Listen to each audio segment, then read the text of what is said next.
سوال یہ ہے طلحہ بھائی کا کہ جس نے امیر کی اطاعت سے ہاتھ کھینچا اس نے اسلام کا پٹا اپنی گردن سے اتار کر پھینک دیا، اس کا کیا مطلب ہے؟ دیکھیں، اللہ کے نبی صلی اللہ علیہ وسلم جب کسی گناہ سے ڈرایا کرتے تھے تو اس پر وعید سنایا کرتے تھے۔ مختلف گناہوں کے لیے مختلف الفاظ میں وعید آئی۔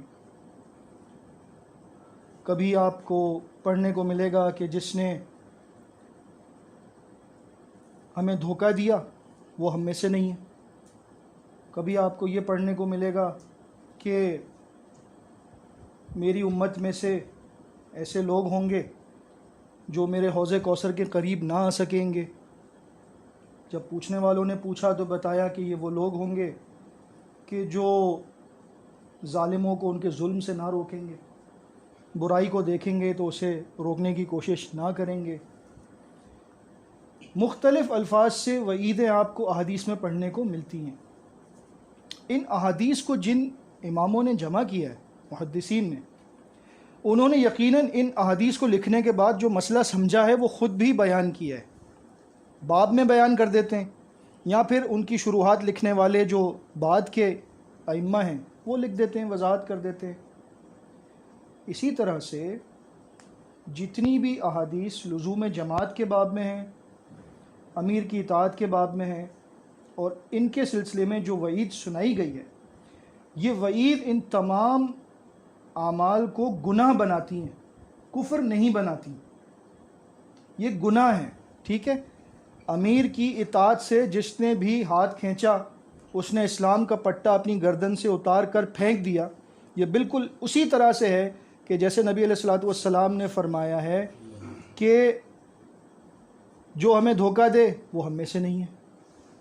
اب جو ہم میں سے نہیں ہے، سیدھا سادہ آدمی یہی سمجھے گا اس کا مطلب کہ وہ امت سے خارج ہو گیا، لیکن اگر آپ غور کریں گے، پڑھیں گے، مطالعہ کریں گے تو آپ پر یہ بات واضح ہوگی کہ اس کا مطلب یہ الفاظ کو نہیں پکڑنا ہمیں، بلکہ اس کے پیچھے جو فہم ہے وہ لینا ہے۔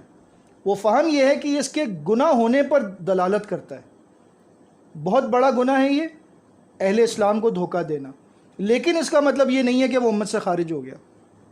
یہ عربی کا اسلوب ہے، فلیس منی فلیس منا مات میتۃ جاہلیہ یا فقد خلع ربقۃ الاسلام من عنقہ۔ یہ عرب زبان کا ایک انداز ہے، وہ کسی گناہ کی بڑائی کو اور اس کے خطرے کو بتانے کے لیے ان الفاظ کے ذریعے بتایا جاتا ہے۔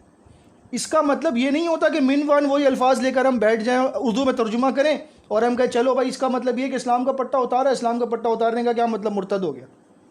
ایسا نہیں ہے۔ یہی سب سے بڑا مغالطہ ہے جو ہمیں لگا، جس کی وجہ سے آج تک جماعت کے اندر لوگ ان باتوں پر اتنی سختی کرتے ہیں، اور یہی خارجیوں کی نشانی تھی کہ وہ کبیرہ گناہ کے ارتکاب کرنے والے کو ابدی جہنمی سمجھتے تھے، کافر سمجھتے تھے۔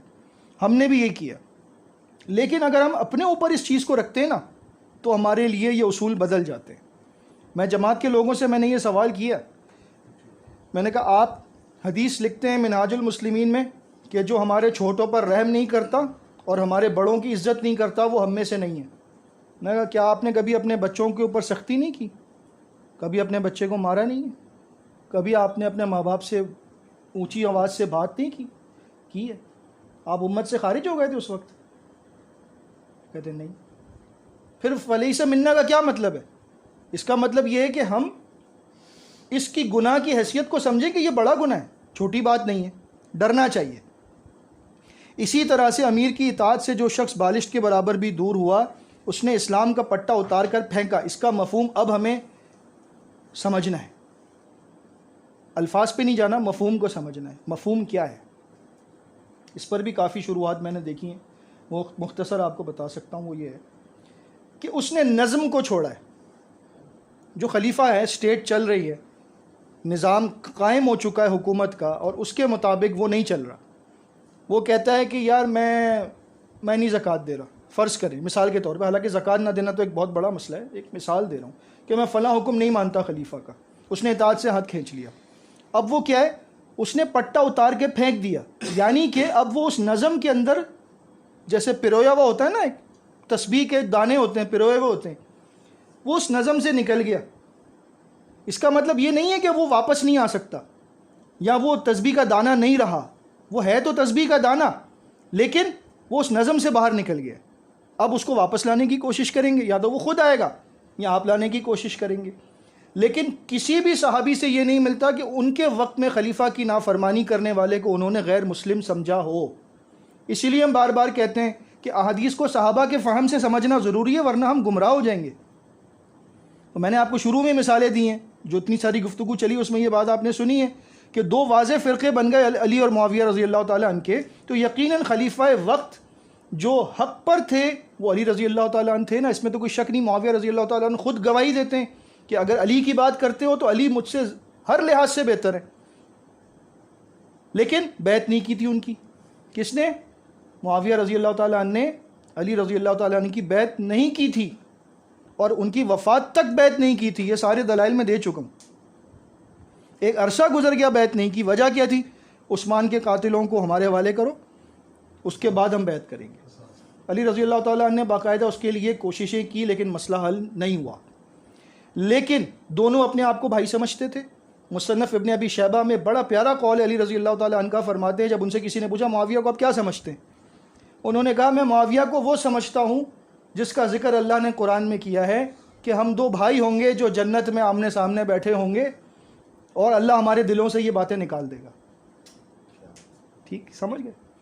کہہ سکتے تھے میری بالشت برابر کیا احتیاط نہیں کہ یہ تو بہت دور نکل گیا، اس نے تو اسلام کا پٹا نکال دیا، میں اس کو مسلم ہی نہیں مانتا، جو ہمارا ایک سمجھنے کا طریقہ ہے. انہوں نے ان کو اپنی گواہی سے جنتی بھی کہہ دیا علی رضی اللہ تعالیٰ عنہ نے، سب کچھ ہونے کے باوجود، کیونکہ ان کو پتہ ہے کہ اس کا ایمان سے کوئی تعلق نہیں ہے، یہ انتظامی مسئلہ ہے، میرا اس کا اختلاف ہے. ہمارے امیر سے اختلاف کر لو تو وہ باہر پھینک دیتا اٹھا کر اور کہتا ہے یہ تو گیا جہنم میں، مرتد ہو گیا. تو میرے بھائی سمجھیں گے صحابہ سے تو سمجھ میں آتی ہے کہ یہ گناہ کی طرف تو اشارہ ہے، اس سے زیادہ کچھ بھی نہیں ہے. اس سے بچنا چاہیے، لیکن پھر بھی یہ خلیفہ کے لیے ہے، کاغذی امیر کے لیے، کاغذی تنظیم کے لیے نہیں ہے. ٹھیک ہے، رجسٹرڈ جماعتوں کے لیے نہیں ہے. جو خود کسی کو رجسٹر کر سکتے ہیں نا، اس کی اتھارٹی رکھتے ہوں، ان کے لیے ہے یہ. Under the government of Pakistan. یہ کیسی تنظیم ہو سکتی ہے؟ یہ تنظیم وہ ہو نہیں سکتی جس کا ذکر حدیث میں آیا. وہ تو میں نے بتایا نا. اس طرح کی اور بہت ساری احادیث ہیں. جو میاں بیوی کو آپس میں لڑوائے وہ ہم میں سے نہیں ہے. تو اللہ رحم فرمائے، پتہ نہیں کتنے لوگ جو ہیں وہ دین اسلام سے خارج ہو جائیں گے. یہ کام تو بڑے شوق سے ہوتے ہیں ہمارے آپس میں، کہ میاں بیوی میں لڑائی کروا دی، کسی کو کچھ کہہ دیا، کسی کو کچھ کہہ دیا. تو ایسی تو تقریباً میں نے 18-19 احادیث جمع کر کے رکھی ہوئی، بلکہ ایک پوری کتاب ایک بڑے اچھے عالم ہیں انہوں نے لکھی ہے، فلیسا منا. وہ کتاب کا عنوان ہی ہے کہ وہ ہم میں سے نہیں ہے. اس میں ساری ساری احادیث جمع کی انہوں نے.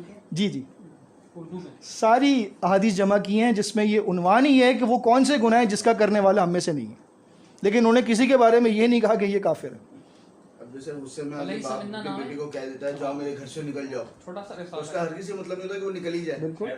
اس کی بڑی مثال عثمان کے دور پہ جن لوگوں نے عثمان کا محاصرہ کر لیا، اور پھر جب وہ مسجد نبوی میں امامت بھی کرا رہے ہیں ان کے جو بڑے ہیں، تو جب حضرت عثمان سے پوچھا جا رہا ہے کہ ہم ان کی نماز وہاں پڑھا رہے ہیں، باغی ہیں، تو ہم ان کی کیا کریں، تو انہوں نے کیا کہا کہ جاؤ ان کے پیچھے نماز پڑھو. بالکل کہا. ہمارا رویہ دیکھیں، حضرت عثمان کا رویہ دیکھیں، ان کے جماعت المسلمین کا اگر رویہ دیکھا جائے تو بھائی وہ تو بالکل ہی حضرت عثمان نے تو اتنا بڑا دل کر کے دکھا دیا کہ یہاں تو چھوٹی سی بات کو لے کے بیٹھ جاتا ہے. بلکہ فرحان بھائی مطلب طاقت والا خلیفہ تیسری خلافت ہے، آپ اگر خلافت راشدہ کے خلاف لوگ کھڑے ہوئے ان کو بھی کافر قرار نہیں دے رہے، ان کے پیچھے نماز پڑھنے، کافر کے پیچھے تو نماز ہی نہیں ہوتی، تو ان کے پیچھے بھی نماز کی اجازت دے رہے ہیں. تو بھائی اس سے بڑی دلیل اور کیا ہوگی؟ یہ بات میں نے زین صاحب سے بھی پوچھی تھی، یہ بات میں نے اسماعیل صاحب سے بھی پوچھی تھی.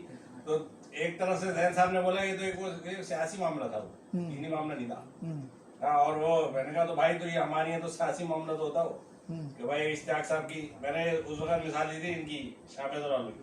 میں نے کہا چلو دوسروں کو تو چھوڑو نا، شاہ فیصل والے تو آپ کی طرح تکفیری ہے نا پکے، جیسے آپ تکفیری ہو اپنے علاوہ کسی کو اسلام میں نہیں سمجھتے، اسی طرح شاہ فیصل والے بھی نہیں سمجھتے. میں نے کہا اس کے باوجود ان کی تکفیر کر رہے ہو آپ ایک سیاسی مسئلے کے اوپر، تو اس کے اوپر کوئی جواب نہیں ان کے پاس. اسماعیل صاحب کہہ رہے نہیں یہ اسی ایمان سے کوئی تعلق نہیں. میں نے کہا بھائی تو آپ نے تو ایمان اور اسلام کا مسئلہ بنایا ہوا. کہہ رہا ہے اصل میں 1975 پتہ نہیں مسعود صاحب کے انتقال 97 بس دین اسلام کا کام وہاں پر ختم ہو گیا.